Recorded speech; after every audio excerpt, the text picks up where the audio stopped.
Hi, my name is Leila Rao, and you're here for the Lean and Agile experience session. Lean and Agile is a community service organization designed to increase the value and visibility of women, not just in the Lean and Agile community, but in the outside world. So we know that IT definitely has some challenges in terms of being diverse and inclusive, but we also understand the value of having a diverse and inclusive community. So how can we use techniques that we know from Lean and Agile to increase the diversity of our community so that we can better represent ourselves in the world, which is now looking for more diversity and inclusion?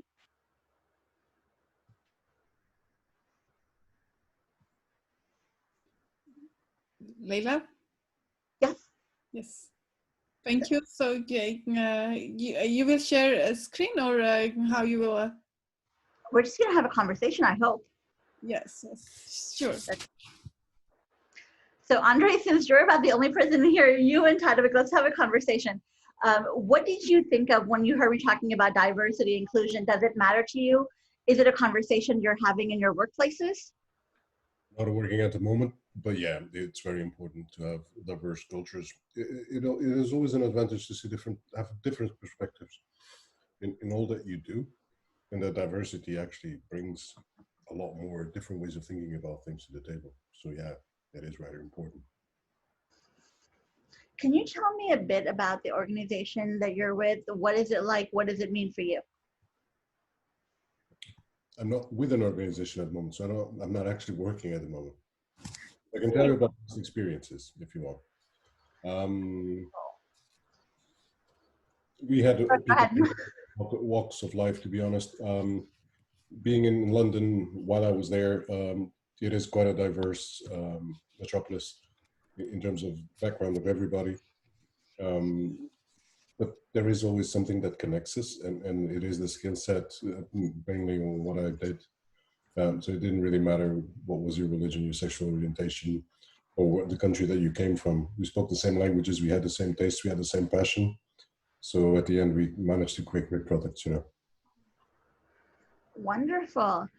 What about you, Tadevik? You want to share your experiences? Yeah, actually, I think it is quite important because in my usually in my teams, really it is struggle to have women in organization. I have been working in the team when I was only one as a woman, a product owner, and there were 18 guys. This was really, we had one QA who was a woman, and then she left for maternity. And I stayed with that 18 guys. This was really a bit bad, but I would say even it's worse when there are only men. So at least when there is one female, it makes softer communication. So I really think that diversity is quite important. And even in our organization, there were sometimes some internal policy to give priority to women, and then the men were really thinking, why this, let us say, privilege? We are talking about equality, but in the end, you are giving priority to women in IT. But of course, they want to have, when you have diversity, you have also mindset different. Yes, even in the discussions, sometimes when there is this even not a female, but if you have multi-culture and so on, they have different ideas based on some different DNA, let us say. So yes, I really support it, and I think it is quite important to have diverse team, and of course to have women in the team.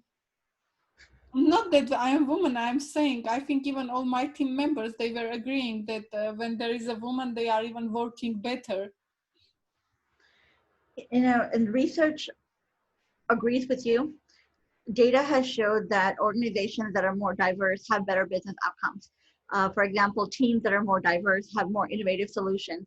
Organizations that have boards that have good gender diversity outperform organizations where boards that don't have gender diversity. So diversity is not just a good value, it's also good business. If you really, it really is. And I was thrilled to know the research backs it up. So when we know it's important, and we can all sort of agree on that, why is it so hard?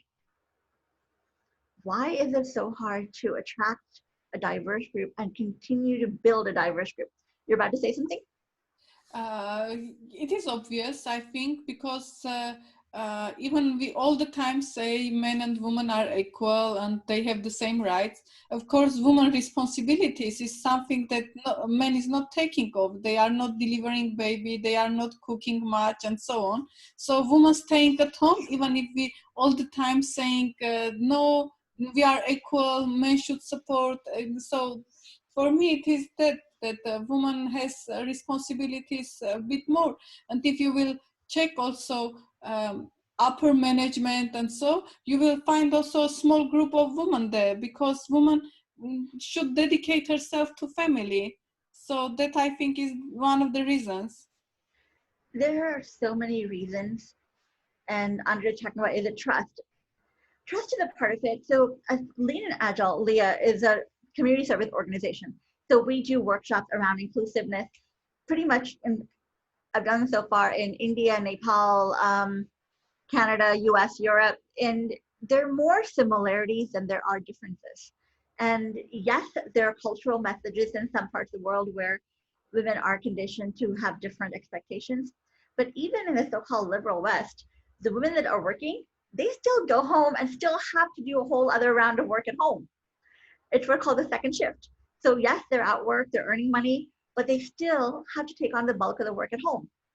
And this is fairly consistent, and biology certainly has a factor in here. What we call them within Leah is barriers. So I am going to share my screen with you a little bit, if you can allow me to do so. Andre, I want to make sure I give you a chance to type in. You're saying, is it trust, not gender? What do you mean? Apologies. So from the previous question, I was thinking that the diversity comes from the people that you actually trust. So I'm thinking of the leaders themselves would be inclined to either choose people they're more comfortable with, and or that they understand their backgrounds. So it'd be more of a gender, not a gender, sorry, a trust thing than of a gender. But I actually have an open mind, so I don't actually think the same way as more old school thing. You are absolutely right. It's so much of it, diversity isn't people deciding, oh, we don't want diversity. It's more, we're comfortable with people who think like us. That's the comfort zone, and it's a very understandable comfort zone. So to actively pursue diversity is, to a certain degree, go outside of your comfort zone. It is deliberately seeking people who have different experiences, different perspectives, because the general idea with diverse perspectives is that everybody knows something nobody else knows.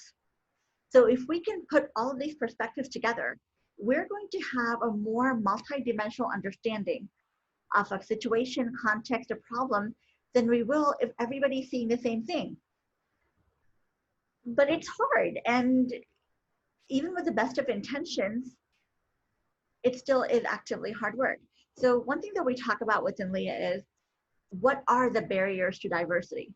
Whether it is for individual women, whether it is for organization leaders, because I do work with, for example, conference organizers who say, oh yes, we want more women speakers, we want to be 50-50. And they're like, oh, we can't find any women. On the other hand, you hear women saying, well, I'm right here, why are you not seeing me? So this disconnect, it's very much of a problem. So the way we try to work within Leah is, and I'm going to share my screen a little bit here and see. Okay, oh, let me share the right board. 2 seconds. Okay, I apologize. I'm not sure why my computer will not let me share the screen I want to share. Okay, you know what? We're going to see what we can see. All right. So not that everybody's virtual. We're doing some of these activities online because of course we have to. And the language that we use within Leah is barriers. What are the barriers that are holding you back from being fully visible and fully valuable? And this is usually meant for women. We also do it for mixed groups. And then we talk about what are the barriers within your organization. And we have everybody brainstorm and add their list. We give them 5 minutes or so, and the list gets very long very quickly because we're all seeing different parts of this problem. And then once everybody had a chance to write down their barriers and their perspective, we classify them into these categories. So we call them systemic and internalized. And let me correct the name here. So systemic are the barriers that are happening across society. Things like gender bias, pay gap, maternity leave, the whole mommy track thing in the US. Those are big picture problems. There are gender gaps. But there are also the internalized barriers. And these are things like confidence gap, impostor syndrome. Research points out things like if women see a job description with a list of 10, 20 things, and they only meet 18 out of 20, they don't apply. Where men tend to meet 10 out of 20 and say, yes, why not? Let me take a chance. So the ability to take risks, the perception of confidence, and it's not just a perception. For example, negotiation. A couple of years ago, the message was, yes, women should negotiate more. That's why they get paid less. But then further research points out, it's not that women don't negotiate.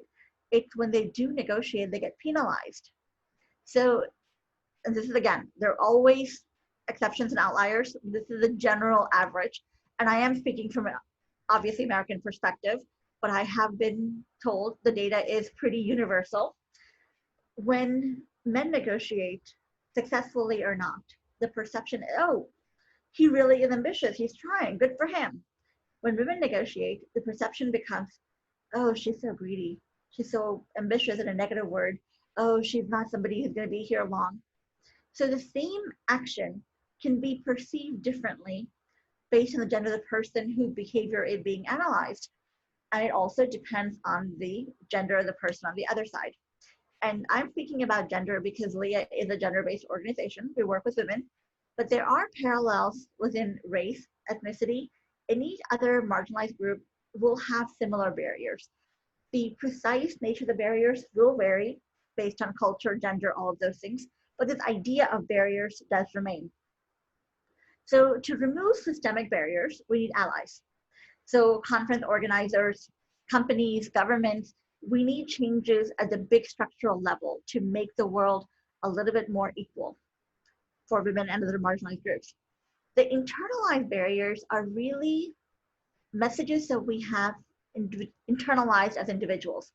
And what that means is, for example, I could have grown up in a family where girls were taught to be nice and quiet and listen and learn, as opposed to being actively competitive. Even if that was a message I only received implicitly for the first years of my life, that's going to become part of my internal baseline. And it's very hard to change those baselines. Not to say it can't be done, but it is hard. And it's harder when the feedback from the rest of the world is not encouraging. When we talk to women, we often hear stories like, there's no one right way. You're either too nice, or you're too bitchy, or you're too strict, you're too sweet, or you're not sweet enough. There's so many dimensions that women have to navigate to be perceived as acceptable. So what we do within Leah is something called a spiral. And a spiral is a group of women who are connected to each other. And we always have the one and open to indicate the invitation is open to women when they want to join in. So these spirals are groups where women learn to overcome these internalized barriers. For example, one of the most common barriers is, well, I don't think I could be a good leader because I'm not like so-and-so who I know is a leader. Most of us, men and women, have only had few examples of women leading. And because we have such limited examples, when we as women don't fit those limited examples that we see, we tend to think, wait, I can't be a leader. I'm not like her. So what we do within Leah is, this is a safe space, spirals, for women to experience leading, but also experiencing other types of women's leaderships. So when you have a group of 20 women, all of whom take turns leading, all of our experiences get broadened. We see how many different styles of leadership there is. And it's not limited to the ones that we see most often. Check the chat window for a second. Is it something similar to Toastmasters? In a way, yes. I mean, Toastmasters is designed to give you practical experience to feel more comfortable speaking. Leah spirals are designed to give you practical experience in leading, in being visible, in advocating for yourself, all of those things. Sometimes it's very hard to do it in the real world when you don't have the training and support structure. So within Leah, you get a very supportive structure where everyone wants you to succeed. So you get to learn how to lead, you get feedback so you get better as a leader. And then as you experience more of this type of support structure, wait, I can do this. And you take it back to your workplace. So Andre, so LeanInAgile is the name of the organization. And it is a community service organization. So everything that we do, there's no cost to participants. And within that, we have several initiatives. One of the initiatives we have are called spirals. Spirals are groups of women who are proactively leading and learning for themselves. And right now, because again, everything is virtual. No, but Andre, I do have some suggestions for you. Give me 30 seconds. So these spirals right now, we have them based in several time zones. So US East Coast, we have a London, Western Europe one. We have one in India, Nepal, China, and we're hoping to start one in Eastern Europe. So if you're in this time zone, you are welcome to join in and you get practical experience. So let me go back to Andre's point. It's not that women experience these things uniquely, men do too. It's a little bit different. The reasons are different. Therefore, the ways to overcome the barriers are different. We are now talking about creating a Leah Spiral group for men who want to be allies, who want to advocate for themselves and advocate for women. So if you're interested, Andre, I would love to work with you on that. One of the reasons that Leah is women only is we do these workshops, for example, that are co-ed, obviously, and it works.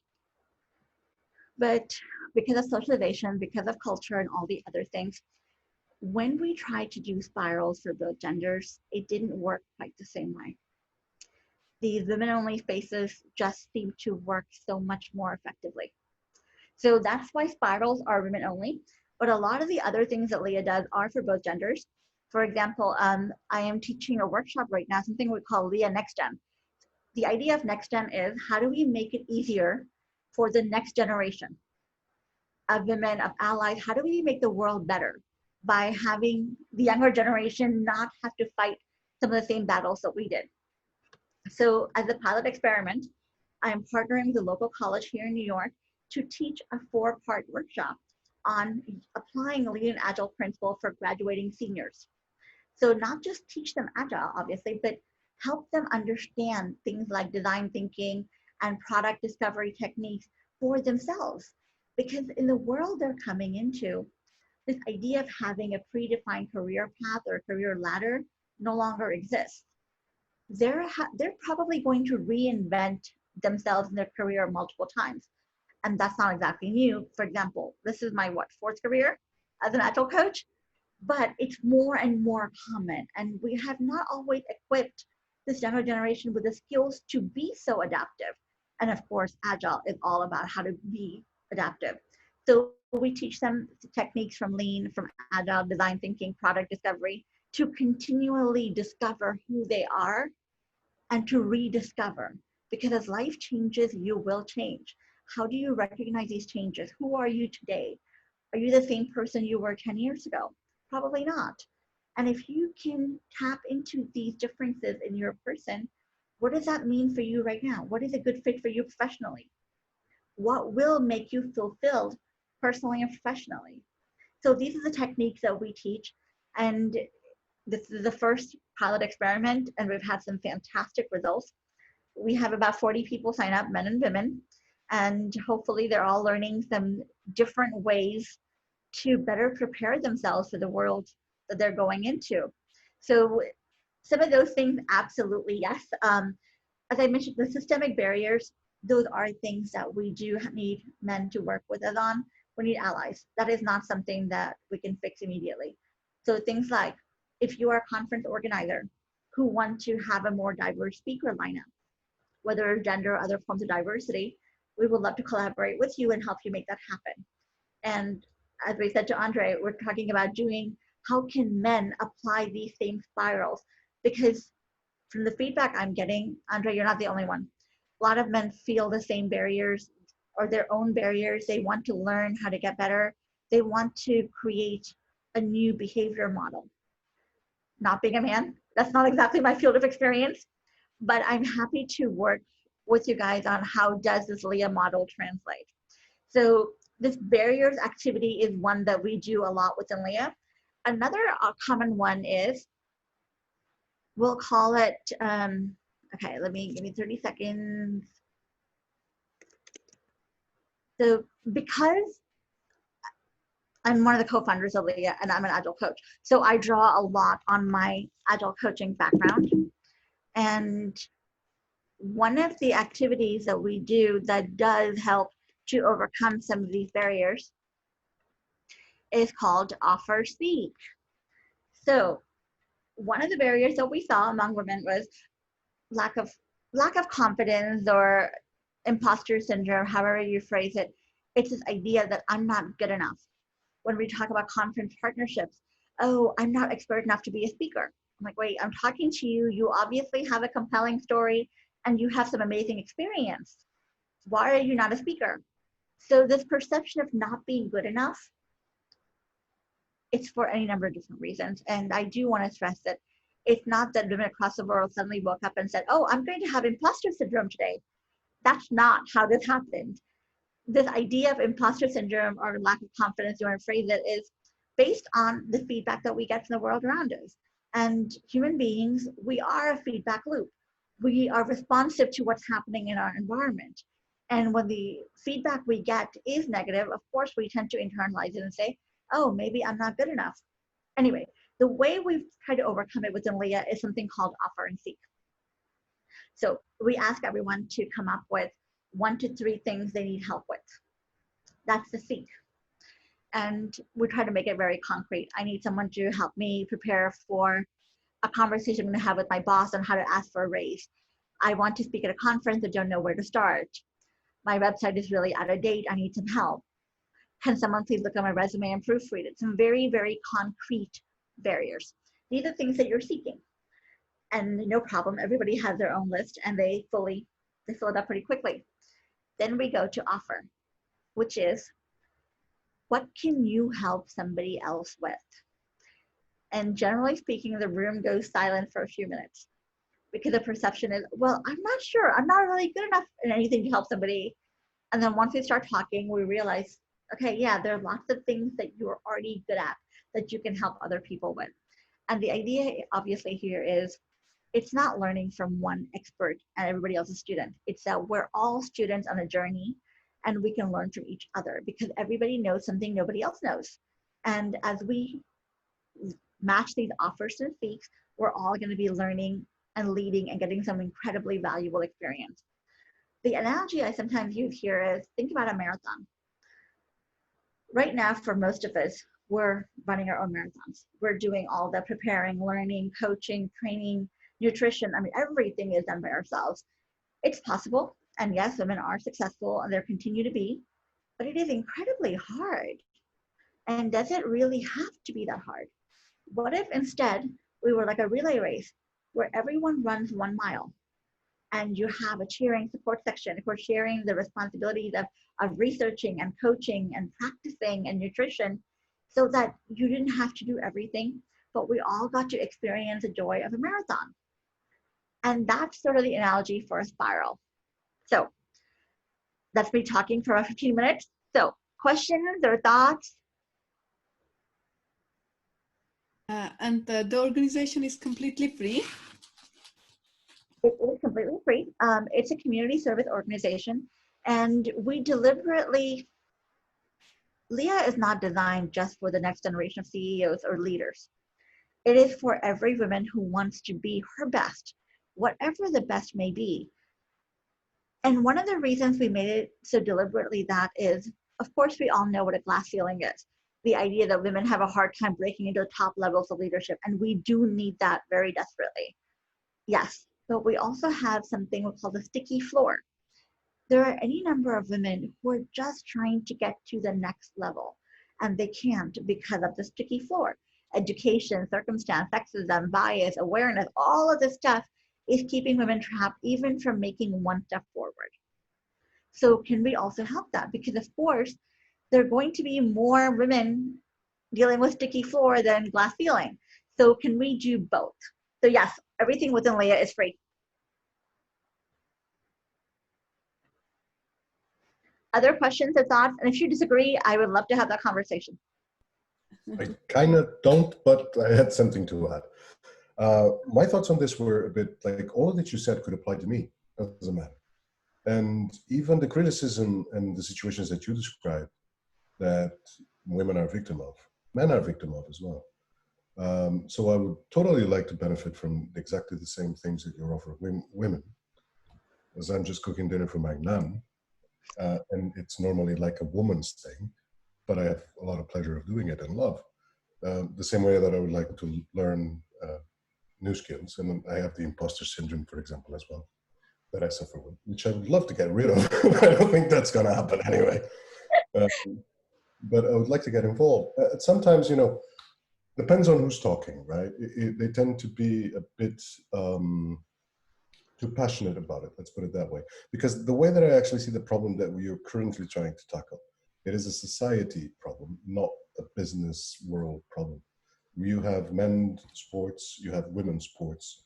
If we had people sports, then it would be a societal issue, not a business issue. Yes, there are advantages, and you named them correctly. And of course, I've experienced that myself professionally. And well, then if you have somebody that actually only worked with men throughout their entire life, are you really going to include somebody that you have no trust again? So is it gender? Is it trust? It comes back to what I was telling you before, you know. You know, I don't disagree, Andre. It's not a simple cause and effect type of thing. And let me address several different points in order if I can. First of all, yes, business is a reflection of society. Everything that we do and who we are, all the problems we're seeing, it is societal. And I live in the US, and what I'm seeing right now in my country is pretty scary. We're in the middle of some really severe civil unrest because this idea that not everybody is seen as equal, not every life is seen as valuable. And gender is one facet of that. There are so many other facets. Within Leah, we focus on gender for a couple of different reasons. One, it is my lived experience and my partner's lived experience, because we're two women who were looking for something for ourselves. And as we're trying to figure out what's working for us, it resonated. But the same concept, it's totally resonates, I think, with every group. But people within that group need to start the conversation. I can't go into a group of women, men and say, so let's talk about how to be better men. Like, I'm not part of that experience. So I'm happy to partner with those who are, but I can only speak from my experience. And there is no question that business, the problems that we face are a reflection of society. How do we fix them? And my answer is we try everything, or we try as many things as we can, because if I could be sure of, if I just do this one thing, the world is going to be better, I would be happy to do it. But there isn't that kind of certainty, at least from my perspective. So Leah is one way in which we try to empower women. There are other things that we do to work with men to be better allies. We're now starting to do some gender and racial work because that is a need right now. So I think what I'm saying is yes, and I would really want a world where everybody is their best. And hopefully everybody being their best means the world is a better place for all of us collectively. And that we are moving towards something where we consider outcomes for other people as well as ourselves. Because I really do believe that we can't win if we're holding other people back. So it should be a win-win scenario. And I can't understand why people actually think any differently from that. And I struggle with it, to be honest with you. I do. I'll give you an example. Like in your country, there was that situation of a cop asphyxiating somebody from different color. The way that I actually saw that one wasn't racism, it was police brutality. It got me really angry, but racism was not the thing on my head. But everybody's talking about racism. So I think there's something wrong with my glasses because I'm not actually seeing things properly. Or am I? I don't know anymore.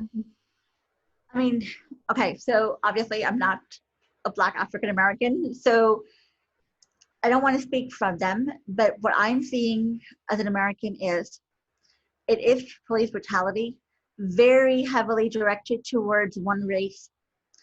We have a series of police brutality that disproportionately impacts Black people, especially Black men.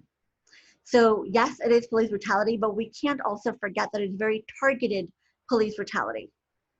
The disproportionate impact, that is what makes it racism and sexism and misogyny and everything else. Because yes, have there been white people who have suffered from police brutality in the US? Of course they have. But we can't deny the proportions, the degree. Black men are so much more at risk than white men are. And one of the saddest parts about all this is the conversations I'm hearing from Black friends who talk about, it's called a talk. When most American parents talk about the talk, it's usually about sex education, that kind of thing. What I've been hearing from most of my African American friends is the talk for them is how to, they give their kids is how to be safe from police, because law enforcement is seen as a threat to them for some very good reasons. So it is a different experience. You know, relating back to what I know more, gender, the world looks very different for women than it does for men. Again, I'm speaking as a broad category, recognizing that they are outliers. When I do activities with male friends of mine, the sense of danger, of perception of risk is just different. And it is different for race. It is, some of the stories I'm hearing from my African American friends is just staggering.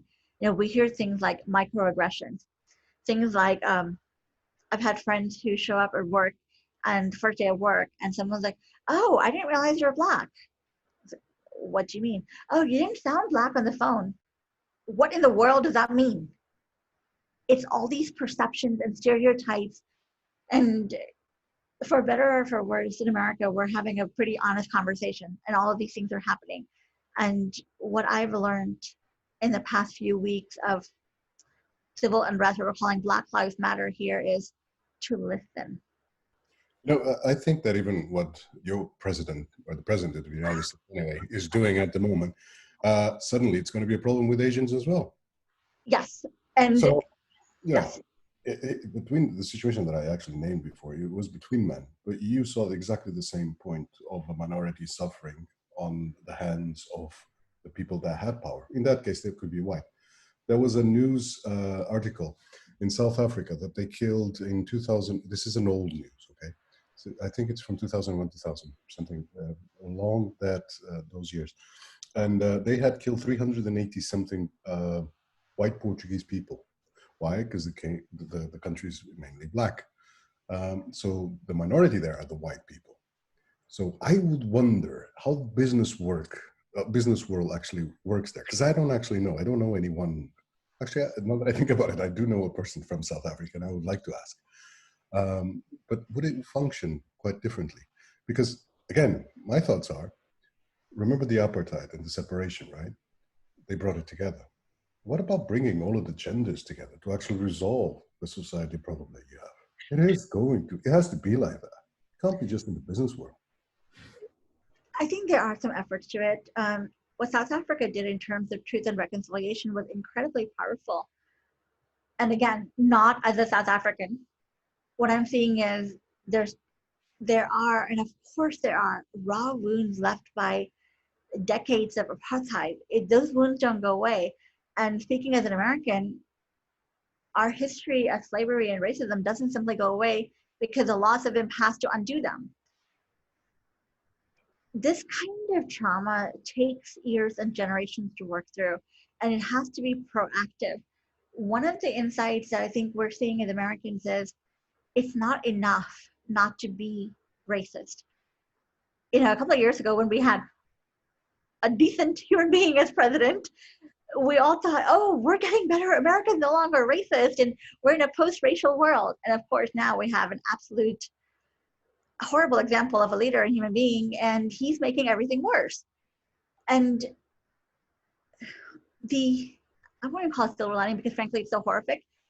We're seeing how deep the wounds of racism and ignorance and bigotry are in the US. And for a lot of us who haven't had to deal with this, this has been eye-opening.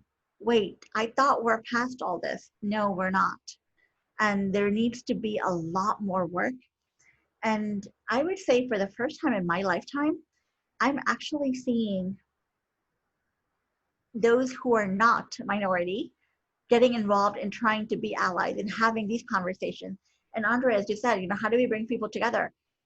I know so many friends of mine who are working on those efforts on how do we bridge this gap racially, gender-wise. How do we become a more unified country? Because America for the last 20 years has been pretty polarized. Can we? Is it too late? All I can say is the last 3 years have been pretty frightening as an American, seeing what is happening to my country. This has not been a fun experience. And a big reason why we started Leah was that we saw how not well things were working. And this is our way of trying to affect that change. So this isn't easy at all. Go on, please. No, but I've been doing most of the talking. So anybody else, jump in. This is not meant to be a lecture.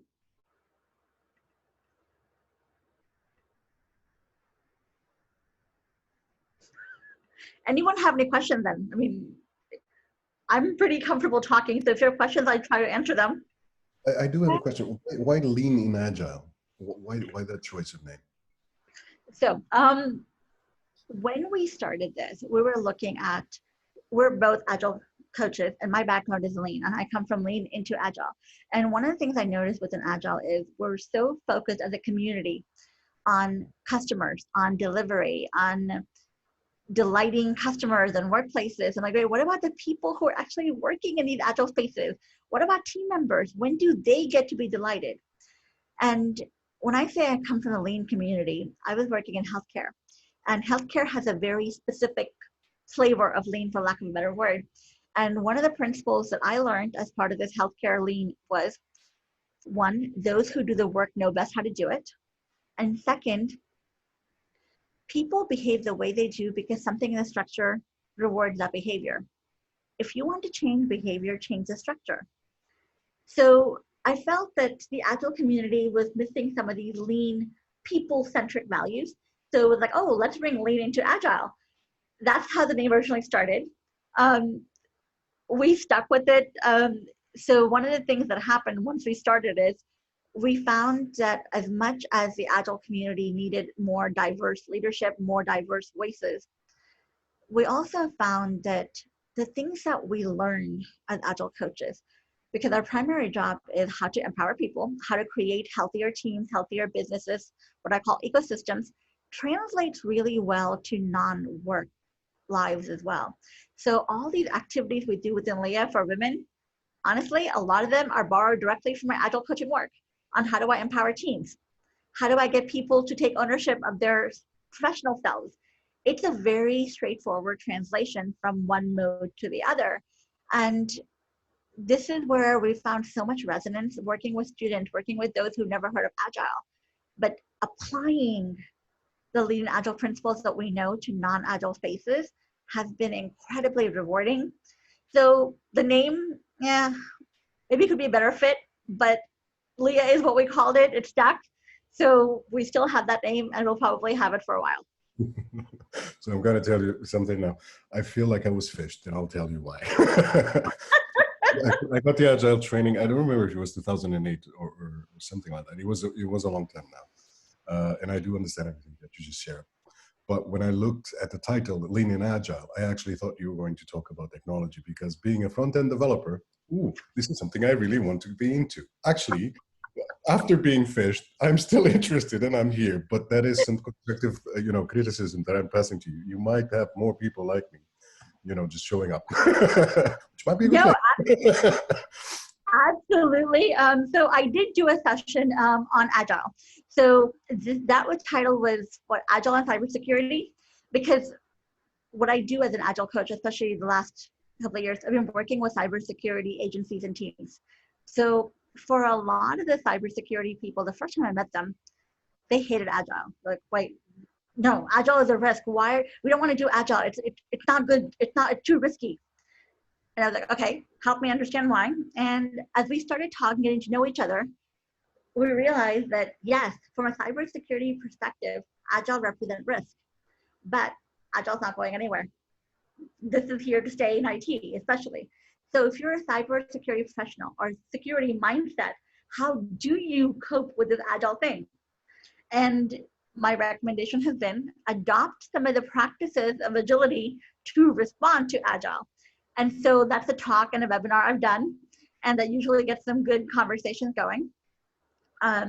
So, you know, this is the last day at the summit. We're in the last half hour. So Hey. I'm happy to turn this into a more free discussion. This was designed to be an experiment. You guys tell me if we're wrong about this. The security community does tend to be more male dominated. And there are some efforts happening to bring more women into cybersecurity.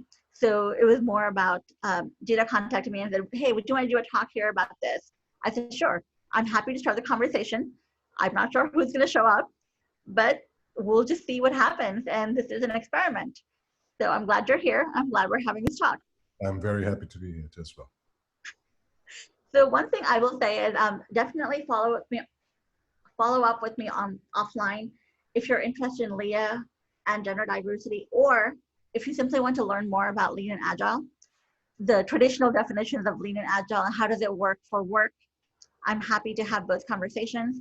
I can share with you a copy of my slide deck from earlier this week. I think I spoke at 2 other sessions, one with David Prince on making the business case for DevSecOps, and the other one was on applying agility to cybersecurity.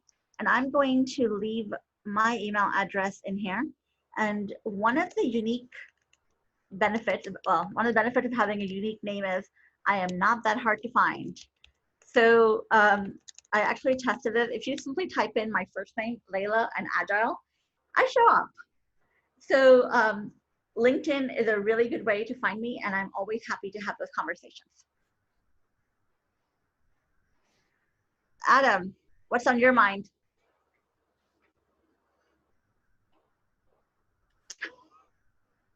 Putting you on the spot a bit. You are in mute, Adam. Okay.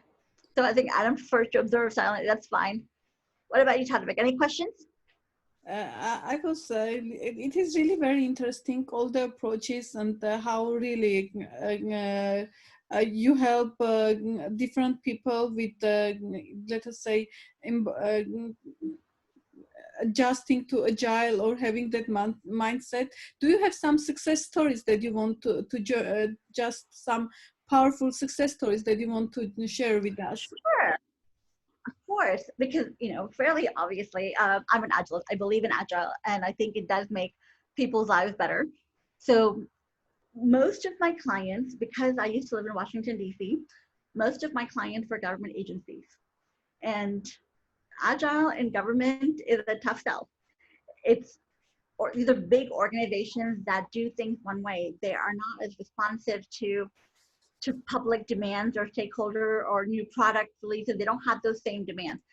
And they're designed, especially in the US, to be very deliberative, to not make things happen fast, because our writers of our Constitution wanted a deliberate process towards governance. So how do you take all this and now inject agility into it? So one of my favorite success stories was working with a government agency who shall be nameless. I was an Agile coach within the agency, and one department came to me and said, listen, we have a project we're doing. It's a Drupal migration, and we've been told this whole Agile thing is actually pretty good for stuff like this. Can you help us do Agile for this? I said, of course, sure. That's my job, of course. So what started out as a conversation about how one project could be delivered in an Agile way turned into a 60 to 80% department adopting an Agile way of working across all of their project and non-project work.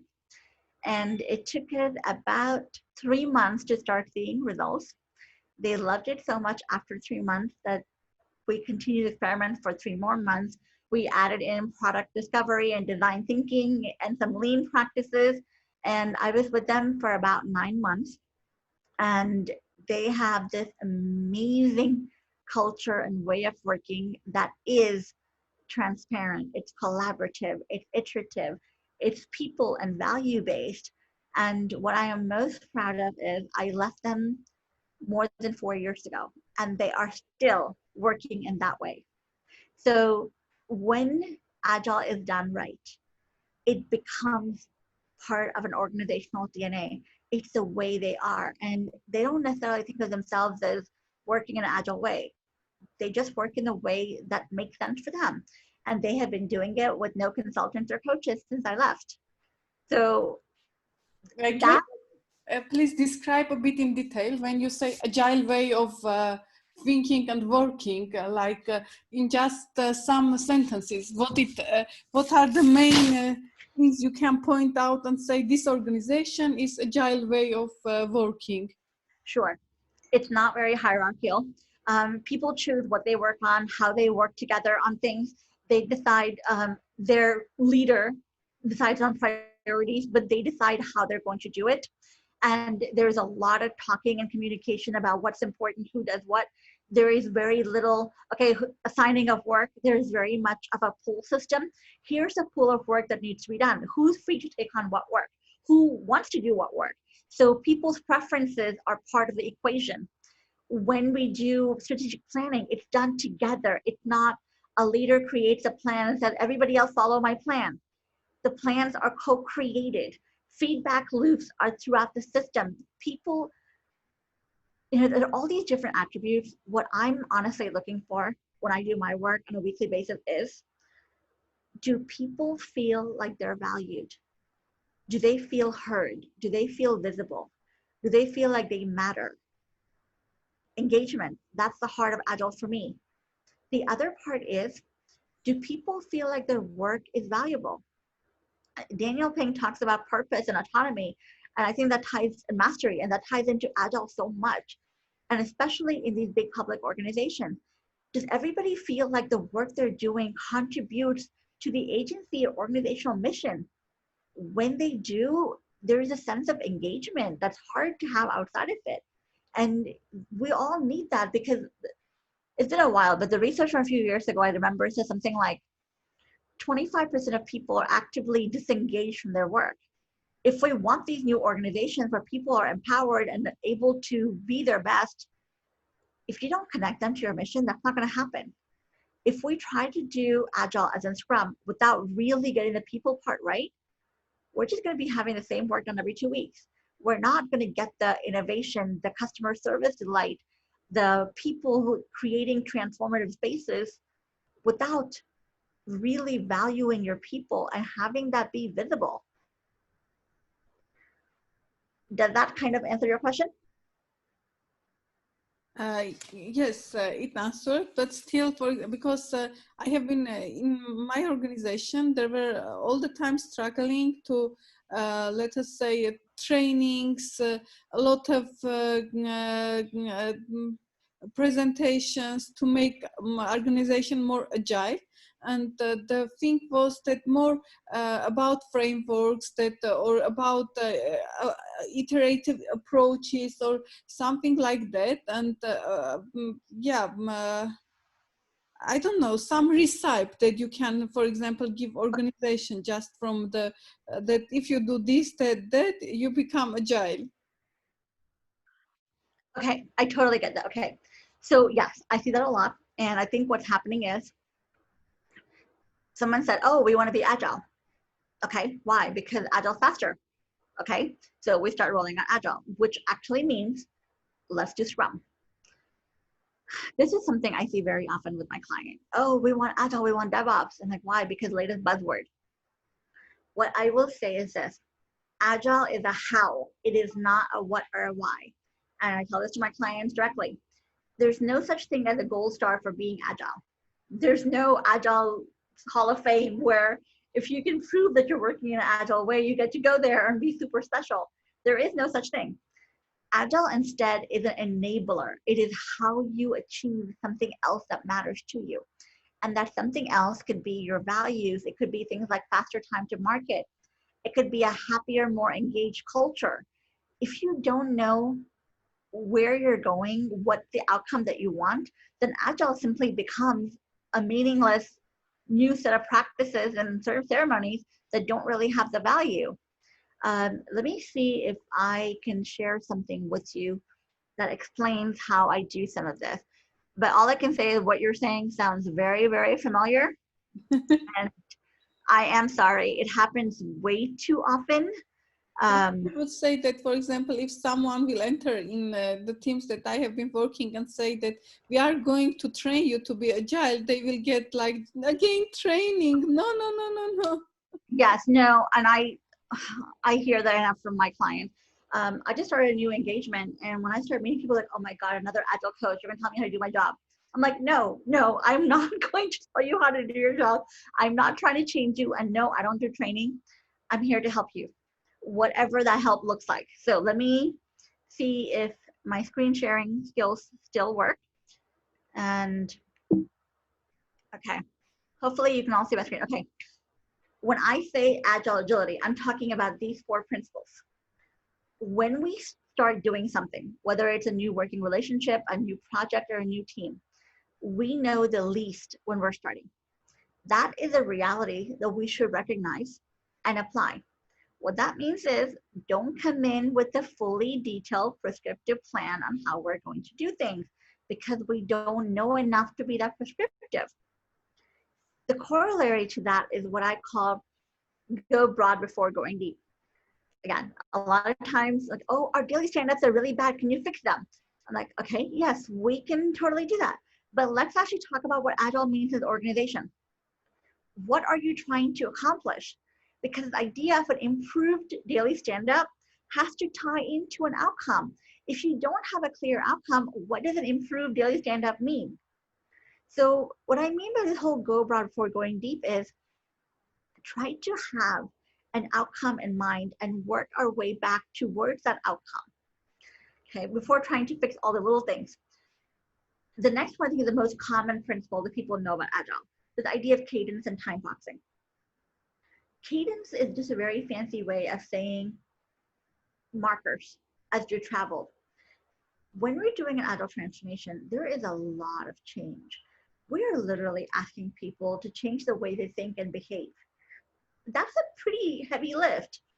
And what cadence simply means, as people are navigating towards this new world, let's give them some recurrences that they can use as a navigation tool. So every month I'm going to be doing this. Every 2 weeks, I get a chance to stop and think about my work and try to get better if you're doing a retrospective. So this idea of a cadence to give people some structure to navigate is very, very agile. And the similar time value is, again, time boxing. When we're doing agile transformation, it's not like the rest of the organization's work stops. Okay, for 3 months and nobody do anything else while we convert to agile. That's not how it works, as I'm sure you guys all know. The rest of the actual organizational work has to keep happening, and we layer agile on top of that. That's a lot. So time boxing simply means respect people's time. Something as simple as finish and start on time. It means things like try not to schedule 20 meetings, making sure people have time to get their work done. And the final principle, and probably the one that means the most to me, is the reality of human behavior. Trying to do Agile by framework or by textbook is kind of pointless. You have to adapt it to the people that you're working with, to the organization, its culture, its structure, and its people. Trying to do things that are against human instincts is uphill. So adapt your Agile recommendation to the reality of how people think, how they see, how they perceive. If you're not adapting to this human reality, your Agile transformation is not going to be sustainable. The minute your army of coaches leave, your organization and its people revert back to their norms, because what you're asking them to do by ignoring their human instincts was a mistake. So this is what I mean when I talk about Agile. And let me see if there was something I wanted to see if I can share with you. And if I can find it, that would be very, very nice. Does anyone have any questions about that kind of Agile? Like, does that even sound familiar? As I'd like to share something different though. I think that there is a bit, and I wanted to get your input on this. What do you think about it? I think at the moment, and I'm willing to stand corrected, the biggest failure of Agile is the lack of the security input that you have. So I'm thinking, if you want your employees to be empowered, right, if there are experts in their area of work, either you have a lot of hats in that team or really experienced older people. And to me, it makes sense still to have a security person in a daily scrum. But after I had to challenge that because after seeing some sessions in the summit now, I'm leaning towards accepting at least, sprint planning, having a security person there rather than having it every day. But I was privileged once after having, been a part of very bad implementations of Agile, where ceremony is, were like, do I really have to be here? To be in a team of seniors that we knew how things worked. We didn't really need to have all the ceremonies anymore, apart from the daily scrum where we, you need to be there because we need to know what you guys are actually working and what is blocking you. But I've always missed the security input in there. And because we want to empower people at the lower end, but we are actually not empowering them to have knowledge from the top, and the top being security, because it's either after or it's done before at the design stage. I think that it failed there, and I think it could have been improved. And I have not seen this, not that I've been reading much about it in the latest, for the last year at least. Nobody actually thinking about this. What's your experience on this? So I know we're running out of time, so I'll try to keep my answers very brief, but I'm happy to have this conversation offline. The way people share information and knowledge is very dependent on culture and personalities. The Scrum ceremonies are not always the most effective way to do information exchange. It's really about relationships, and relationships do not happen in 15-minute increments. And as you said, do I really have to be here? I hear that so much every single day. And in my current client engagement, I just basically told 3 groups of teams, cancel your daily stand-ups. And coming from Agile Coach, reason is daily stand-ups are incredible when you have a cross-functional team whose work intersects each other on a daily basis. If what I'm working today depends on what you're doing today, then a daily stand-up makes total sense. If we're all working with different people and our work is not this interdependent, then a daily stand-up is nothing more than a status report where everyone rolls their eyes and says, I met this person, I did this thing, and I'm going to do that thing tomorrow. That's pointless. So I totally agree. The daily stand-ups in your case did not sound a good idea. What I will say though is I've had a lot of success embedding security team members alongside Agile teams so that as teams are developing software or writing, right now I work for an agency that does cybersecurity, so a lot of policy and guidance and frameworks. So we've had a lot of luck in having our security people working with other actual policy writing teams, with our IT department, with our architecture teams, so that security becomes part of how we do everything else, not we do everything else and then give it to security for a compliance check. It's a very different way of applying agility. And I feel like I'm saying this like go blind, but Scrum is not Agile. Scrum works brilliantly in certain instances, in others, not so much. And you have to adapt the type of Agile practices you implement based on the culture and the problems you're trying to solve. And okay, in my biased opinion, the less software development you're doing, the less Scrum you need to do. It really is about transparency, visibility, alignment, people, relationships. Which Agile practices will make those outcomes happen? That's the trick. And for a lot of people, you have to go beyond just Scrum. Okay, It's 3 minutes past our time box. So was that even something of what you're expecting as an answer? That was good. That was good. Thank you. My pleasure. And I'm definitely looking forward to having this conversation after the summit. So definitely stay in touch, and I will be looking forward to hearing and speaking with you all. So this was 1 hour talk, yes? Because yes, 1 hour, right? In the schedule, it was 2 hours scheduled, and then there is keynote in 9:45. Yeah, 9:45. I was thinking we will finish that time. No, I'm sorry. I had it as 1 hour. That was told to me. I apologize. No problem. I just wanted, so I will pause. Thank you very much, Leila. I think for every one of us, it was very much interesting and valuable. And we will get in touch. And when you will doing some remote sessions, seminars, or webinars, please involve us as well. And yeah, thank you very much. My pleasure. There's a series of webinars that I just finished that I might do again, and they're all around leveraging agility for cybersecurity. So if you're interested, let me know. I'll be happy to repeat them. Thank you. Thank you. We will get in touch, and definitely when you have something ongoing, or we can follow you in different channels and see what is coming upcoming. So that's not just for us to do something, but when you have something, we can join. That sounds wonderful. Thank you so much for the opportunity, and I really enjoyed the conversation today. Thank you very much. It really was very nice. Thank you. Bye. Thanks, guys. Bye-bye.